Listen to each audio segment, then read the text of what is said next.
we wanted to, we could buy a gun on the street. Absolutely. Hey, I have a little bit of a technical issue here. Let me call back in about 2 or 3 minutes, okay? All right, that sounds good.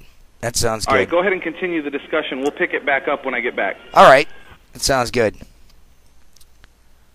So we're having a little technical issue on the other line there. John called in to us. We're doing this pre-recorded show. Like usual, we do our show from 5 to 8. And I'll tell you what, even though he does not like discussing religion, I will say this, that this is all playing out, just like Revelation said. And it's kind of scary.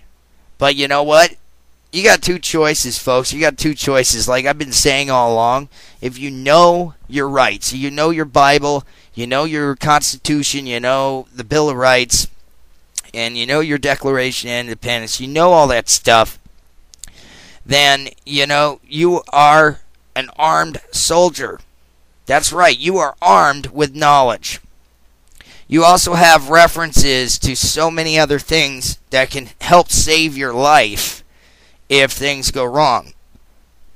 I'm not saying they will go wrong, because there are guys out there like myself, Alex Jones, my buddy Mike, a whole bunch of people that when they, we know who the enemy is.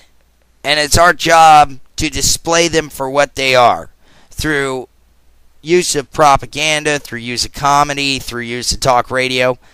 Now, is it necessarily Democrat and Republican? I don't know. According to what Alex Jones is saying, and according to what our guest John has been telling us, it seems like both sides are dipping into the cookie jar here, folks. So basically, we have been inundated on both sides by weak, spineless vermin that basically cannot uphold their oaths. Okay?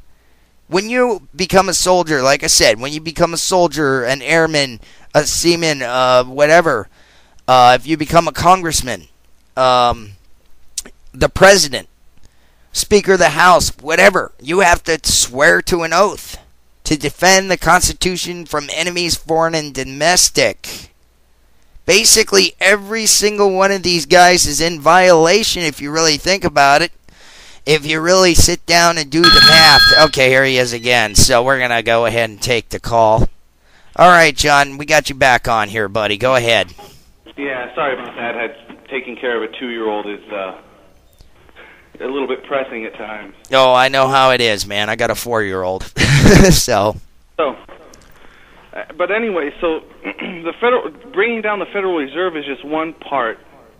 Taking out the economy is a big part of getting people in lockstep with what this administration wants to do in the future. And Obama's been saying it since the campaign. He wants to create a private, having a military isn't enough. He wants to have a national security force that's civilian security force. Which is no different than Adolf Hitler's Gestapo in my book. Which I have that clip right here. Okay, go ahead and play that. We cannot continue to rely only on our military in order to achieve the national security objectives that we've set. We've got to have a civilian national security force that's just as powerful, just as strong, just as well funded. And then you have in the background of that video, you have a bunch of former military and servicemen that are sitting there clapping along like that's the greatest thing in the world. I know. It's terrifying to me too, because it's almost like the worst parts of my novel, which is Call to War, is playing out right now. And the other thing is this guy is no different than Adolf Hitler. I mean, he is a charismatic guy that can sit there and talk to a crowd, get them riled up, and basically lie and deceive everybody.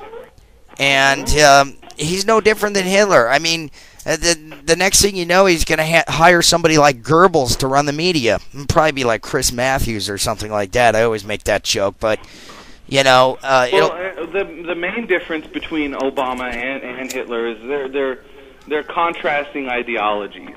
Right. Hitler was socialist. Right. And Obama's not socialist. Obama is fascist. You're right. You're right. Obama's kind of more like Mussolini. You know. So you can't make the direct parallel between Hitler and it's a popular thing to do, but I just don't feel that it fits. Okay. You know, the socialism thing is one thing, but fascism is a completely different beast altogether. And when we start talking about fascism, I start getting, you know, scared because we've never really had any kind of president who's had such ambitions for such overreaching authority. Yeah, exactly. And do you ever notice that when you try to debate somebody, they always call you a racist? It's a race war. It's what it is. Well, see, and that's the beauty of having a black guy in office. Yep. Because now, no matter how intelligent your argument or no matter how well-founded your argument is, because of the history of our country and because of, you know, the civil rights movement, because of all that, we're still a racially charged nation.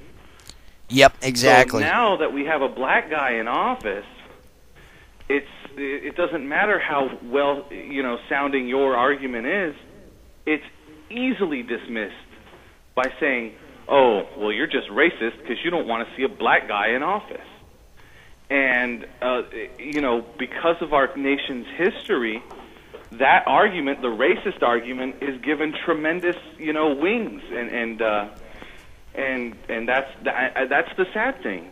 Yeah, it is. That it's, you know, then don't get me wrong, a lot of people who are anti-Obama are extremely racist.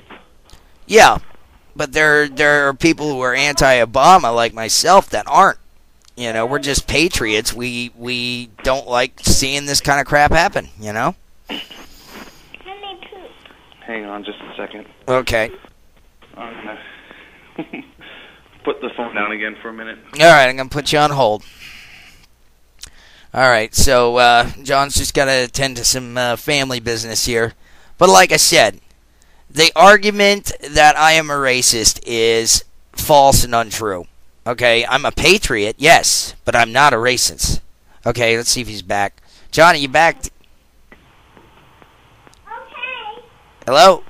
I guess he's not back yet. Not quite ready yet. All right. I'll put you back on hold here. So, like I was saying, it's really this is just disgusting to me how they sit there and do the race game. Play the race card. That's all they know how to do. They don't know how to debate. They don't know how to argue. They don't know how to fix the problems. They just call you a racist. John, are you there? Okay, I'm back. Okay, great. Sorry about that. No, I apologize. I just expected my girlfriend to be home by now. She was supposed to take the dog out with her, and she's not home yet. But it's raining, so I'm sure she's backed up in traffic somewhere. So. Yeah, I know how it is. Folks down there and where you are don't know how to drive in the rain. Au contraire, my friend. Yeah. There's select few of us that do know how to drive in it. Yeah, like you and me. That's because we grew up here, like 3 feet of snow on the highway, you know. So, anyway, where were we? So as I was saying, so once they get rid of the dollar and they implode that, they put you in, they put you in servitude. Anybody who now is standing up against that fascist dictator and tyrannical